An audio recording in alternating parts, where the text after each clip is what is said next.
Време е за ставане, отваряш си очите. Малко ти е трудно, сливат ти се дните. Тръгваш към кухнята да хапнеш зелник. По пътя календара вика пак е понеделник. Скачаш дрехите на стола, взимаш телефона. То станало е време пак да плащаш за зона. Слайпваш екрана за добри новини, а отсреща съобщението на шефа ти крещи: Рото, в офиса няма ли да идваш? Шеф ти прави сутринта още по-крива. Поглеждаш към часа, пише 9:00, а офиса е чак на телевизионната кола. Добре от теб да минеш, ще побързаш. Хубаво, но метрото не ти върза.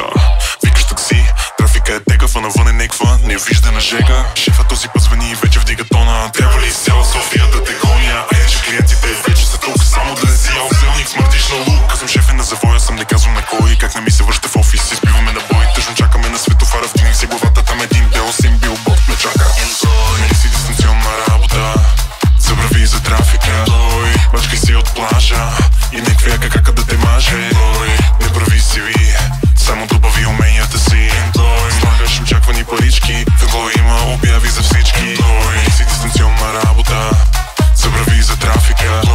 Бачкай си от плажа и някой як батко да те маже. Не прави CV, само добави уменията